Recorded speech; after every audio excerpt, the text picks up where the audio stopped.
The silent contract. Victoria Hartwell stood at the kitchen window of the massive Cross mansion, watching the morning sun paint golden streaks across the manicured gardens. 2 years of marriage, and she still felt like a stranger in this house. The sound of expensive leather shoes on marble floors made her tense. Damien was coming downstairs for his morning coffee. She quickly moved away from the window, not wanting another awkward encounter. In 24 months of marriage, they had exchanged maybe 100 words total. Victoria knew the routine perfectly. Damien would grab his coffee, check his phone, and leave for the office without acknowledging her existence. "Good morning," she whispered to herself, practicing words she would never say to him. Victoria had been 23 when her father, Thomas Hartwell, sat her down in their modest living room. His construction company was drowning in debt after a series of failed projects. The bank was threatening foreclosure on everything, including their family home where Victoria had grown up. "There's a way out," her father had said, his hands shaking as he held the legal documents. "The Cross family has made an offer, a marriage arrangement with their son Damien." Victoria remembered staring at the papers, feeling like her world was crumbling. "You want me to marry a stranger?" "It's temporary," Thomas had promised, though his eyes couldn't meet hers. "Just until the company recovers. Damien Cross needs a wife for business appearances, and we need financial stability." The arrangement was cold and clinical. Victoria would marry Damien Cross, live in his mansion, and attend necessary social functions as his wife. In return, her father's debts would be cleared, and his company would receive enough funding to rebuild. The contract specified no emotional obligations, no shared responsibilities beyond public appearances. Now, 2 years later, Victoria felt like a ghost haunting someone else's life. Damien Cross appeared in the kitchen doorway, looking effortlessly handsome in his tailored gray suit. His dark hair was perfectly styled, and his green eyes held their usual distant expression. He was undeniably attractive, but he might as well have been a statue for all the warmth he showed. He moved to the coffee machine without glancing in her direction. Victoria stayed frozen by the counter, watching him go through his morning routine. She noticed things about him that he probably didn't know anyone observed. The way he always checked his watch twice, how he preferred his coffee black but sometimes added just a touch of cream when he thought no one was looking. "The weather looks nice today," Victoria said suddenly, surprising herself with her boldness. Damien paused, his coffee cup halfway to his lips. He looked at her with what might have been confusion, as if he had forgotten she existed and was startled to find another person in his kitchen. "Yes," he replied after a long moment. "It does." Victoria felt her heart skip. It was the first time he had responded to her attempt at conversation in months. "I was thinking of walking in the garden later," she continued, encouraged by his response. Damien's jaw tightened slightly. "The gardeners will be working there this afternoon.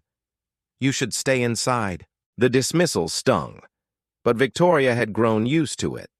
She nodded and turned back to the window, listening as his footsteps retreated toward the front door. A few seconds later, she heard his car engine starting. Another day alone in the mansion began. Victoria spent her mornings reading in the library, a beautiful room filled with books she doubted Damien had ever touched. She had discovered a love for classic literature during these lonely months, losing herself in stories of passionate love and grand adventures.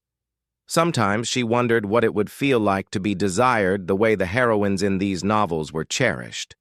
In the afternoons, she often called her best friend Rebecca Stone, who had been horrified when Victoria told her about the arranged marriage.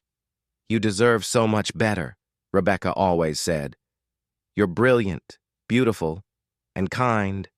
Any man would be lucky to have you actually want him back." "It's not about what I deserve," Victoria would reply. "It's about keeping my family from losing everything." But lately, Victoria had been questioning whether the sacrifice was worth it. She was 25 now, and she felt like she was wasting the best years of her life living as a stranger in someone else's house. The mansion was beautiful but cold, much like her husband. Marble floors, crystal chandeliers, and priceless artwork filled every room, but there was no warmth, no personality, no love. Victoria's own belongings looked out of place among the expensive furnishings. Her modest clothes hung in a walk-in closet designed for someone with unlimited shopping budgets. One evening, as Victoria sat alone in the formal dining room eating dinner, she made a decision. She was tired of being invisible, tired of tiptoeing around her own home, tired of feeling like she didn't matter. Margaret Cross, Damien's mother, visited every few weeks to check on how things were going. These visits were tense affairs where Margaret would inspect the house, ask pointed questions about Victoria's activities, and make subtle comments about her appearance and behavior. "You really should do something with your hair, dear," Margaret had said during her last visit, "and perhaps invest in a better wardrobe. You represent the Cross family now." Victoria had nodded politely, but inside she was seething. She represented the Cross family, but she wasn't allowed to be part of it. That night, Victoria sat at her bedroom window looking out at the city lights. She had her own room, of course. The marriage was purely for appearances, and sharing a bedroom would have been far too intimate for their arrangement. Sometimes she wondered what Damien's room looked like, whether he ever thought about her, whether he was lonely too. She pulled out the small notebook where she had been writing her thoughts and feelings. It had become her only confidant, the only place where she could be honest about her situation. "Day 731 of marriage," she wrote. "I spoke to Damien today, actually spoke to him, and he answered. It was only a few words about the weather, but it felt like a victory. I wonder what would happen if I tried harder to connect with him. Would he open up, or would he just build his walls higher?" Victoria closed the notebook and prepared for bed. Tomorrow would be another day of silence, another day of existing in the same house as a man who treated her like she was invisible. But something had changed today. For just a moment, when Damien had looked at her in the kitchen, she had seen something flicker in his green eyes. Surprise, maybe, or curiosity. It was the first crack she had ever seen in his perfect, controlled facade. As she drifted off to sleep, Victoria found herself wondering what would happen if she stopped accepting the silence. What would happen if she demanded to be seen, to be heard, to be treated like the wife she was supposed to be? The thought both terrified and excited her. Outside her window, the city continued its bustling life, full of people who chose their own paths, their own relationships, their own happiness. Victoria fell asleep dreaming of what it might feel like to have that kind of freedom, that kind of choice. She had no idea that in his own room down the hall, Damien Cross was lying awake, replaying their brief conversation in the kitchen, and wondering why her simple comment about the weather had stayed with him all day. "I'd love to," she said, placing her hand in James's. On the dance floor, James pulled her close, his hand warm on her lower back. Victoria felt beautiful and desired for the first time in so long. "You know," James said as they swayed to the music, "I've always wondered why you seem so sad at these events." Victoria's steps faltered slightly. "Sad? Every time I've seen you with Damien, you look like you're trying to disappear. But tonight, you're glowing. What changed?" Victoria considered his question. "I decided I was tired of being invisible." "Good," James said, spinning her gently. "A woman like you should never be invisible." Across the room, Damien abandoned his conversation and strode toward the dance floor. He tapped James on the shoulder with barely controlled aggression. "Mind if I cut in?" he asked, though it wasn't really a question. James looked between Damien and Victoria, sensing the tension. "Of course. Thank you for the dance, Victoria." As James walked away, Damien pulled Victoria into his arms with more force than necessary. His hand on her waist was possessive, almost bruising. "Having fun?" he asked, his voice low and dangerous. "Actually, yes," Victoria replied, meeting his intense gaze.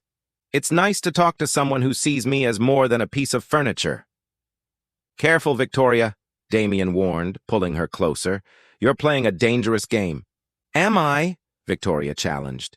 "Because from where I'm standing, it looks like you're the one who's rattled." Something primal flashed in Damien's eyes. For a moment, Victoria thought he might kiss her right there on the dance floor. Instead, he spun her around roughly, his grip never loosening. "You're my wife," he said against her ear, his breath hot on her neck. "On paper," Victoria replied, but her voice was breathless. The proximity to him was doing things to her body that she didn't want to acknowledge. "We need to leave," Damien said suddenly. "The event isn't over."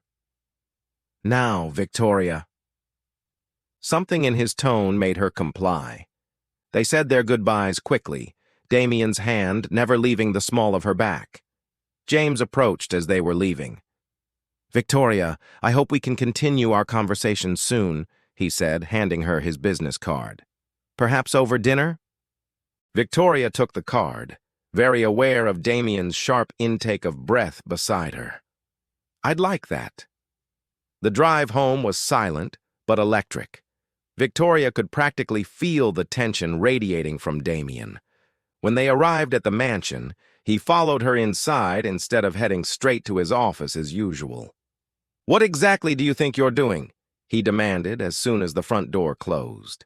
"I don't know what you mean," Victoria replied innocently. "The dress, the flirting, taking his business card. What's your game, Victoria?" Victoria turned to face him fully, her brown eyes blazing. "My game? My game is trying to feel like a human being instead of a decoration you wheel out when you need to look respectable. You knew what this marriage was when you agreed to it." "I was 23 and desperate to save my family," Victoria shouted. "But I'm not that scared girl anymore, Damien. I want more than this empty existence." "More like what? More like Mitchell?" Victoria saw the jealousy in his eyes and felt a thrill of power. "Maybe. At least he sees me as a person worth talking to." Damien stepped closer, his eyes dark with something Victoria had never seen before. "You want to be seen, Victoria? Fine. I see you." Before she could respond, his mouth crashed down on hers. The kiss was hungry, desperate, full of 2 years of suppressed desire and frustration.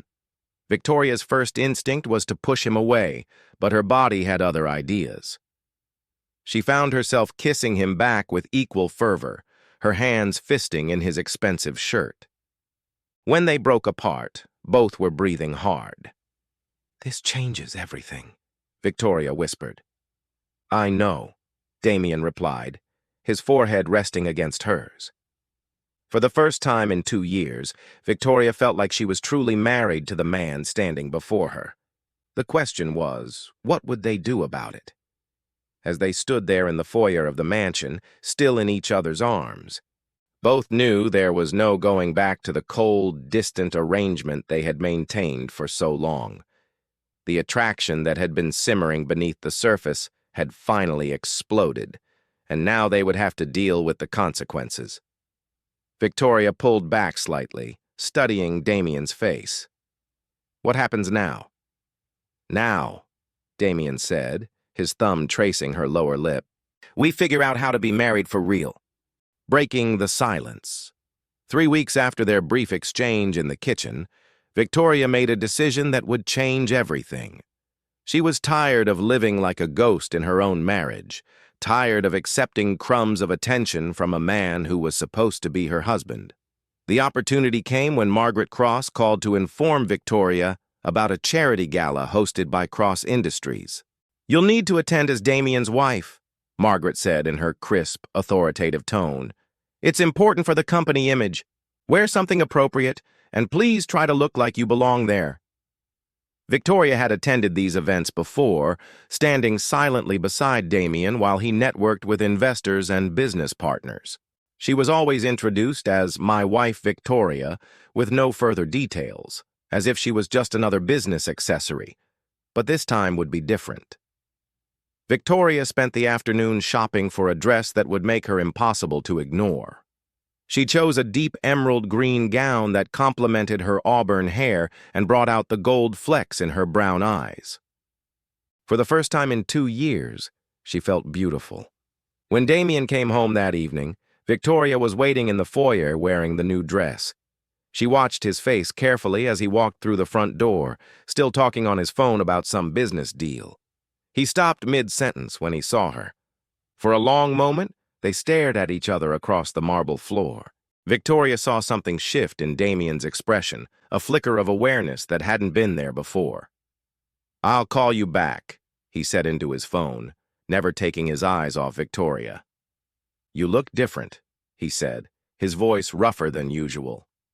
"I am different," Victoria replied, lifting her chin with newfound confidence. "I'm tired of being invisible, Damien." Something dangerous flashed in his green eyes.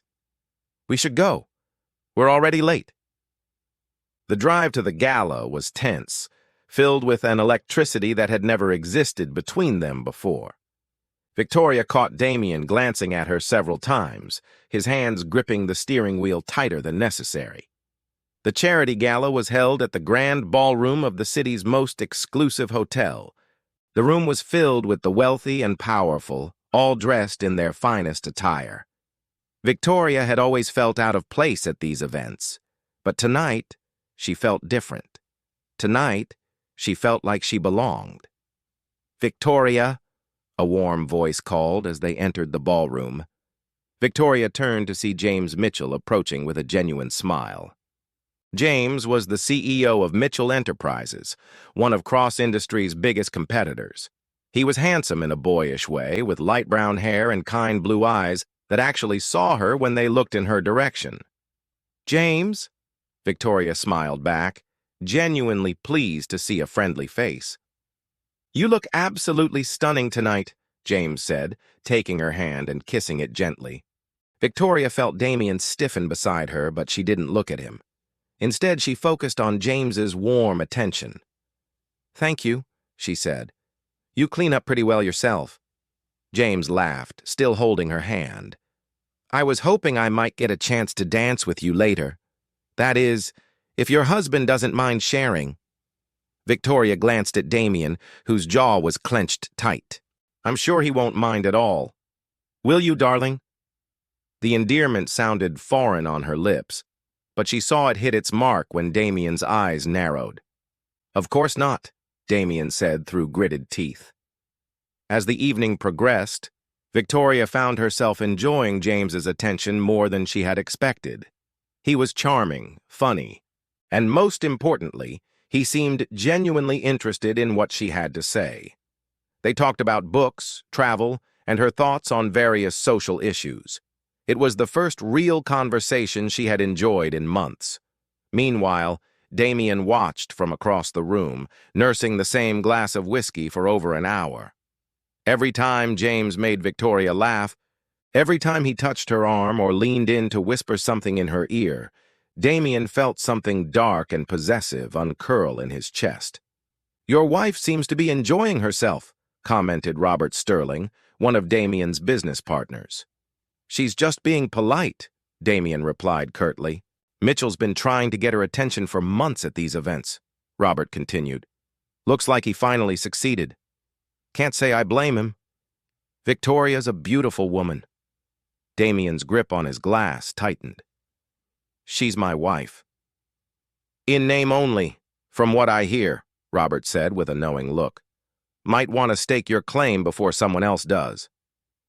When the orchestra began playing, James offered Victoria his hand. "May I have this dance?" Victoria glanced at Damien, who was deep in conversation with a group of investors. He hadn't asked her to dance once in 2 years of marriage.